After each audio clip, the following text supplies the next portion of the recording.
بسم اللہ الرحمن الرحیم۔ السلام علیکم، میں ہوں خرم ابن شبیر اور آپ دیکھ رہے ہیں میرا یوٹیوب چینل۔ بات کرتے ہیں عمران خان پر جو قاتلانہ حملہ ہوا، اس پہ قتل کرنے والا یعنی جس نے حملہ کیا وہ گرفتار ہو گیا۔ گرفتار ہونے کے فوراً بعد میڈیا پہ بھی آ گیا۔ اس پہ بات کرتے ہیں اور اس کے علاوہ یہ بات کرتے ہیں کہ آیا یہ بندہ وہی ہے یا نہیں ہے۔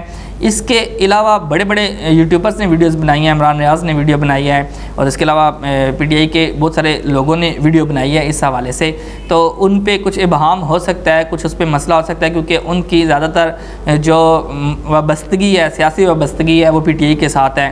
تو میں ایز اے میڈیا ورکر کہہ سکتا ہوں کہ میری پی ٹی آئی کے ساتھ کوئی وابستگی نہیں ہے، لیکن اس کے باوجود جو باتیں غلط ہیں اس پہ ہم بات کریں گے کہ ایک ایسا شخص جو قتل کرنے کی کوشش کرتا ہے، کس کو؟ عمران خان کو، جو پاکستان میں ایک جماعت کا لیڈر ہے اور اس کے علاوہ جس کی شہرت پوری دنیا میں ہے، اس کو قتل کرنے کی کوشش کرتا ہے ایک بندہ، اور اس بندے کو پولیس پکڑ کے اور اگلے 1.5-2 گھنٹوں کے اندر بیان لے کے میڈیا پہ لے آتی ہے۔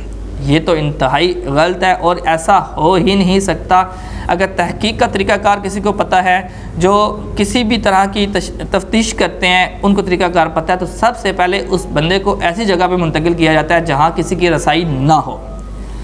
فرض کریں کہ اگر کوئی بڑے ادارے کے لوگ اس طرح کا کام کروا رہے ہیں یا کوئی شخص کام کروا رہا ہے اور جب وہ پولیس کے ہاتھوں میں چڑھ جاتا ہے تو کوشش ان کی یہ ہوتی ہے کہ اس کو مار دیا جائے۔ ہم نے فلموں میں دیکھا ہے، ہم نے کہانیوں میں پڑھا ہے کہ یہ طریقہ کار ہوتا ہے کہ جو بندہ قتل کرنے کے لیے بھیجا جاتا ہے اس کو بھی قتل کرنے کے لیے کسی کو بھیجا جاتا ہے۔ تو یہ تو فلموں ڈراموں میں بھی بتایا گیا ہے۔ تو یہ سامنے کی بات ہے کہ ایک بندہ پکڑنے ہوتا ہے اور اس کے بعد اس کو فوراً میڈیا پہ لے جاتے ہیں۔ دوسرا، اس کے بیان میں تضاد ہے، وہ گفتگو کر رہا ہے جو اس میں تضاد ہے، سوال کرنے والا بندہ اس سے اتنے مزے کے ساتھ سوال کر رہا ہے اور جواب دینے والا بندہ اتنے مزے سے دے رہا ہے جیسے ایک فلم کی شوٹنگ چل رہی ہے، آرام سکون سے بنا رہے ہیں۔ جیسے میں یہ ویڈیو بنا رہا ہوں بیٹھ کے، وقار بھائی سامنے بیٹھے ہوئے ہیں اور میں کیمرے کے سامنے بیٹھ کے باتیں کر رہا ہوں، تو ہم دو بندے آپس میں گفتگو کر رہے ہیں، بڑے اچھے اور آرام دہ ماحول میں کر رہے ہیں۔ تو تفتیش بھی ایسے ہوئی، ریکارڈنگ بھی ایسے ہوئی۔ ایسے کسی بھی قانون میں یا کسی بھی ادارے میں ایسا نہیں ہوتا، بالکل بھی نہیں ہوتا۔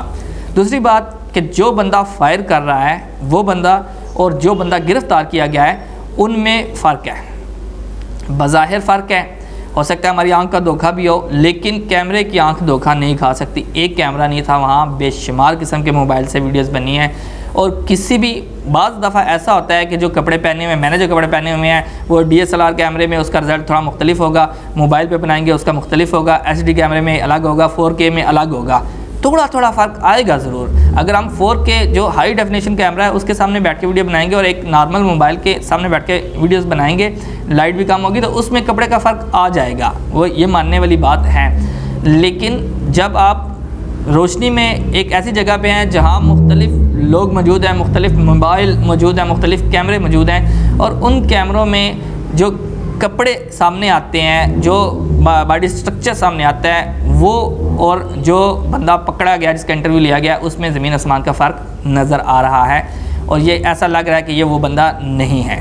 اگر وہی بندہ ہے اور جو گفتگو کر رہا ہے کہ میں نے ایسا کیا تو اس میں اور اس میں تھوڑا سا جول نظر آتا ہے، ابہام نظر آتا ہے۔ تو اس پہ تحقیق ہونی چاہیے۔ جو بندہ انٹرویو کر رہا ہے اس پہ بھی تحقیق ہونی چاہیے کہ اس نے قانون کی خلاف ورزی کیوں کی اور کیوں ایک دم سے سامنے لے آیا ساری چیزیں۔ دوسری بات یہ ہے کہ وہ کہتا ہے جی کہ میں نے 9 گولیاں چلائی ہیں، 9 گولیوں میں سے تقریباً 2 گولیوں کی الگ آواز آئی ہے اور اس کے علاوہ برسٹ چلنے کی آواز بھی آئی ہے۔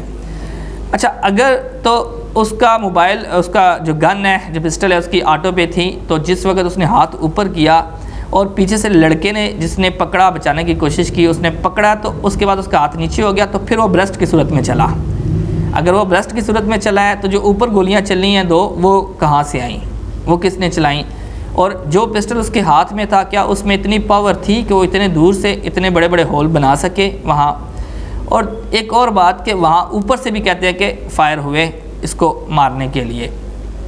اب صورتحال یہ ہے کہ عمران خان کو جو کل کی پریس کانفرنس ہوئی اس میں بتایا گیا کہ عمران خان کو 4 گولیاں لگی ہیں۔ کبھی وہ کہتے ہیں 1 گولی اور اس کے 3 جو چھرے کہہ سکتے ہیں وہ لگے ہیں، کبھی وہ کہتے ہیں جی کہ 3 یا 4 گولیاں لگی ہیں، یہ کنفرم نہیں ہے، لگ گئی ہیں، چھو کے گزری ہیں، زخمی ہوئے ہیں۔ کنٹینر کے اوپر اور بھی بہت سارے لوگ موجود تھے، ایک صحافی بھی تھے، ان کے بازو پہ بھی گولی لگی ہوئی ہے، وہ بھی بات کر رہے ہیں جی کہ مجھے بھی گولی لگی ہے، وہ بھی ویڈیو چلی ہے، اس کے علاوہ اور بندے بھی زخمی ہوئے ہیں۔ کنٹینر کے اوپر جب نیچے سے فائر ہوتا ہے تو وہ سارے نیچے بیٹھ جاتے ہیں، تو پھر پسٹل کا زاویہ ایک 45 کا زاویہ اگر بنتا ہے تو پھر وہ اس صورت میں بنتا ہے، اوپر کی طرف بنتا ہے زاویہ، بالکل سیدھا نہیں بنے گا، وہ کراس میں بنے گا۔ جب کراس میں بنے گا تو وہ اوپر کی طرف جائے گا، نیچے کی طرف نہیں آئے گا۔ تو یہ جو نیچے سے فائر کیا گیا ہے، میری رائے کے مطابق یہ نیچے والا فائر جو ہے وہ عمران خان کو نہیں لگا، جو بعد میں کوئی فائر کیا گیا ہے کسی اور جگہ سے، ہو سکتا ہے کسی اور جگہ سے بھی فائر ہوئے ہوں۔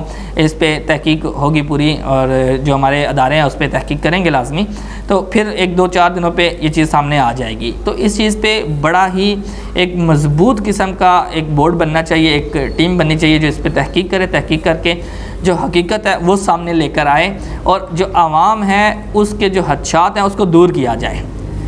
کچھ لوگ، کچھ تجزیہ نگار اور کچھ بندے یہ کہتے ہیں جی کہ یہ وہی بندہ ہے جس کو گرفتار کیا گیا ہے، اور کچھ کہتے ہیں کہ وہ نہیں ہے۔ ہم بھی یہ کہتے ہیں کہ شاید یہ وہ بندہ نہیں ہے، کیونکہ اس نے جو اس وقت کپڑے پہنے ہوئے تھے وہ کپڑے اور جو میڈیا کے سامنے کپڑے لائے گیا اس میں کافی فرق ہے۔ تو اس پہ تحقیق ہونی چاہیے اور اچھے طریقے سے تحقیق ہونی چاہیے۔